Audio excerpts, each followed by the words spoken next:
حسن نثار صاحب، یہ جو حکمران اتحاد کو 2/3 اکثریت ملی ہے، آپ کے خیال میں یہ وقتی ہے یا کسی نئے سیاسی معاہدے کی پیش بندی ہے؟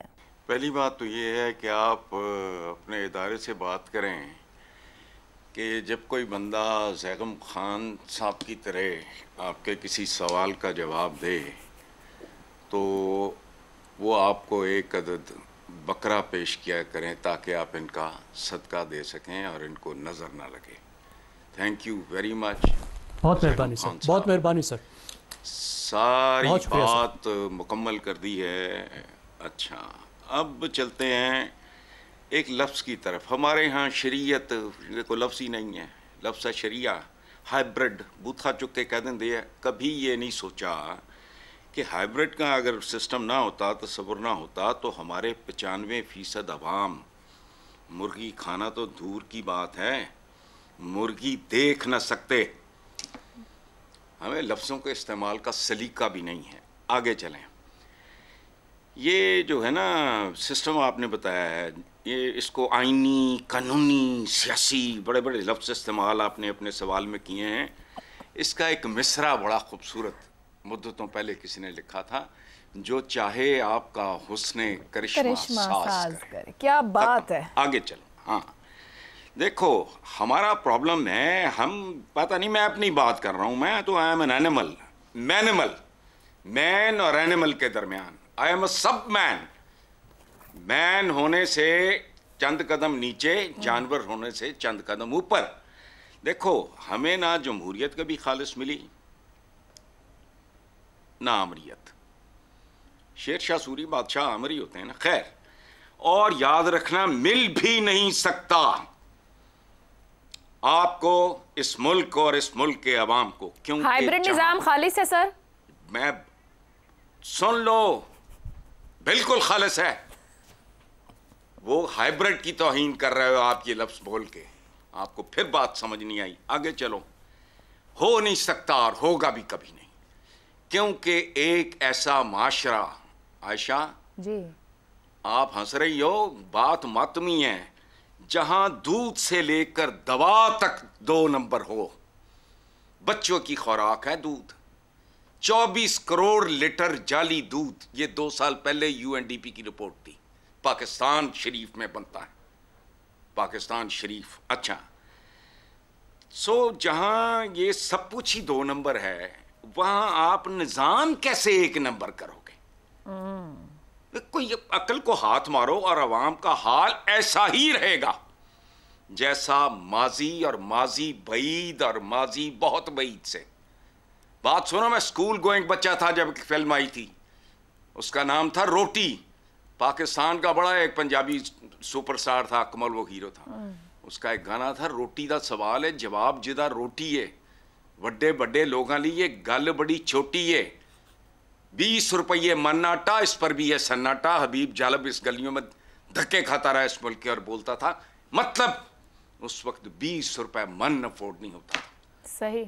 تو جاؤ کوئی اور کام کرو، کوئی موجہ ہو جائے تو. لیکن موجوں کا زمانہ نہیں ہے. حسن صاحب، موجے ہوتے نہیں. آپ مجھے کہہ رہے تھے ہنس رہی ہو خالص کہنے پہ. حسن صاحب، آپ کہہ رہے تھے ہنس رہی ہو خالص کہنے پہ. اصل میں جب آپ نے بولا کہ کوئی نظام خالص نہیں ملا تو میں اپنی بے بسی پہ ہنس رہی تھی کہ ہمیں خالص پھر ملا کیا؟ ملا تو کچھ نہیں، شاید خلوص ہی نہیں باقی رہ گیا. کچھ باتیں بات برائے بات ہوتی ہیں. میں سمجھ رہا تھا آپ کی ہنسی، میں سمجھ رہا تھا. زیغم صاحب، کیا 2/3 اکثریت آئندہ چند ماہ میں آئین میں بڑی ترمیم یا ترامیم کروانے کی طرف جائے گی؟ کیا فورسی کر رہے ہیں اس پوری صورتحال میں؟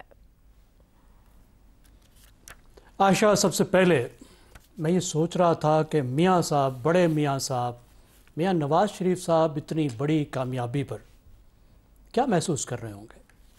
1997 میں، آج سے 30 سال پہلے، ان کی پارٹی کو کلم کلا مقبولیت کی بنیاد پہ ہیوی مینڈیٹ ملا تھا. انہوں نے نام رکھا تھا ہیوی مینڈیٹ، 2/3 اکثریت. اور آج وہ جس کوalition میں ہیں، ایک غیر اکثریتی پارٹی ہوتے ہوئے جس کے پاس سمپل میجورٹی بھی نہیں ہے، اس کوalition کو 2/3 اکثریت ملی ہے. ایک شب گزیدہ 2/3 اکثریت. کیوں ملی ہے؟ اس وجہ سے ملی ہے کہ جو مخالف پارٹی ہے اس کی فائل میں کاغذ پورے نہیں تھے. جو پارٹی انٹرا پارٹی الیکشن ہے، یہ فائل میں کاغذ پورے ہونے کے سوا اس کی کیا حیثیت ہے؟ وہ جس ایک پارٹی کا نام بتائیں جو باقاعدہ طور پر الیکشن کرواتی ہے۔ کیا مسلم لیگ نواز کے ٹھیک الیکشن ہوتے ہیں؟ کیا پیپلز پارٹی کے ٹھیک الیکشن ہوتے ہیں؟ تو ایک خانہ پوری ایک جماعت نے ٹھیک نہیں کی، وہ پھنس گئی اور آپ کو 2/3 اکثریت مل گئی۔ اور یہ ایسی صورتحال ہے جس میں میرا خیال ہے حکمران جماعتوں کے اپنے بھی ہاتھ سے نکل رہے ہوں گے۔ ابھی آپ دیکھیے گا جب تفصیل آئے گی، مثلا خیبر پختونخوا میں اتنے ممبر نہیں ہوں گے جتنی ان کو مخصوص نشستیں مل جائیں گی۔ تو ایک آئینی طاقت تو حاصل ہو گئی، آئین میں ترمیم کرنے کی، آئین کے ساتھ کھلواڑ کرنے کی تو بہت بڑی طاقت آ گئی۔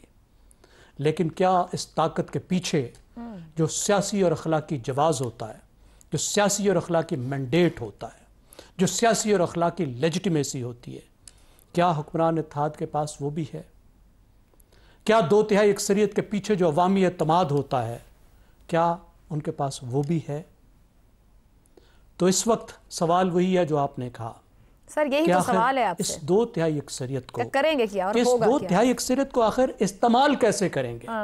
اسے کیوں کر استعمال کریں گے؟ دیکھیں پھر اگر پرانی ہم یاد پہ چلے جائیں تو اس وقت تو کیونکہ اپنا ہی سارا مینڈیٹ تھا، کوئی روکنے والا نہیں تھا، تو اس وقت میاں صاحب نے ایک آئینی ترمیم کے ذریعے خود خلیفۃ المسلمین بننے کی کوشش کی تھی، اور پاکستان کو مارشل لا نے آ کر بچایا تھا۔ پتہ نہیں بچایا تھا یا اصل سے زیادہ مشکل میں ڈالا تھا، لیکن اگر مارشل لا آتا تو 17ویں آئینی ترمیم جو تھی، نہیں 17ویں ترمیم تھی جو آئینی ترمیم تھی، 15ویں تھی جس کو شریعت بل، جی بہت پچھلی تھی، وہ بہت نہیں، یہ اس سے بہت پیچھے تھی، اور شریعت بل کا نام دیا گیا تھا اس کو، جس میں انہوں نے خلیفۃ المسلمین بننے کی کوشش کی تھی۔ اب ایک بار ایک طاقت ہے جس میں وہ خود تو نہیں کر سکتے، لیکن ان کا جو پورا الائنس ہے وہ کھلواڑ کر سکتا ہے۔ اب وہ کیا کریں گے؟ اس میں جو خطرہ ہے، کیا وہ رولز آف دا گیم سے متعلق جو آئینی باتیں ہیں کیا ان کو تو نہیں چھیڑیں گے؟ مثلا الیکشن سے متعلق باتیں، مثلا جوڈیشری سے متعلق باتیں، مثلا آئینی عہدیداروں کی اپائنٹمنٹ سے متعلق باتیں، یہ وہ چیز ہیں جن کے لیے ایک اتفاق رائے ہونا بہت اہم ہے، کیونکہ ہمارا پرانا مسئلہ یہ رہا ہے کہ رولز آف دا گیم پہ اتفاق نہیں ہے، اور جو تھوڑے بہت لکھے ہوئے رولز ہیں اگر وہ بھی بکھر گئے تو بحران اور زیادہ بڑا ہو جائے گا۔ پھر 2/3 اکثریت نہ ہونے کی صورت میں پارلیمانی نظام میں جو پارلیمنٹ کے اندر ایک چیکس اینڈ بیلنسز کا سسٹم ہوتا ہے وہ اب ختم ہو جائے گا۔ یعنی کوئی جماعت ایسی نہیں ہوگی جو کہے کہ نہیں میں نہیں مانتی اپوزیشن کی کوئی جماعت، تو اس کی وجہ سے آئین میں کوئی ترمیم نہ ہو سکے۔ مگر کیا کولیشن میں یہ جان بھی ہے، ازاغم صاحب قطع کلامی کی معذرت، کیا کولیشن میں بھی یہ جان ہے کہ وہ اختلاف کر پائے؟ کیونکہ جب اتفاق رائے ہونا ہو یا چاہیے وہ ہو جاتا ہے۔ ہم نے تو نہیں دیکھا کہ ان میں اتنی ہمت ہو کہ اختلاف کر سکیں۔ پیچھے جو انہوں نے ترمیم کی، کیا ان میں ایسی ہمت تھی؟ اس وقت جو تھوڑی بہت تبدیلی اس پرپوز ڈرافٹ میں آئی وہ بھی مولانا فضل الرحمان کی طرف سے آئی۔ ٹھیک ہو گیا۔ پیپلز پارٹی میں بھی اتنی جان نہیں تھی کہ بات کر سکے کہ نہیں یہ اس طریقے سے ترمیم نہیں ہونی چاہیے۔ پیپلز پارٹی نے تو منایا تھا مولانا صاحب، فرما برداری سے، جی پیپلز پارٹی نے مولانا صاحب کو منایا تھا، لیکن کیونکہ اس وقت مولانا کے پاس کچھ نہ کچھ چیک اینڈ بیلنس کی اتھارٹی تھی تو انہوں نے بھی مجبور کیا تھا کہ بہت سی باتیں ان کی مانی جائیں اور اس کو کچھ کمزور کیا جائے۔ اب تو وہ مولانا کی بات بھی نہیں رہے گی، تو اب کیا ہوگا؟ تو اب دیکھیے آگے کیا ہوتا ہے۔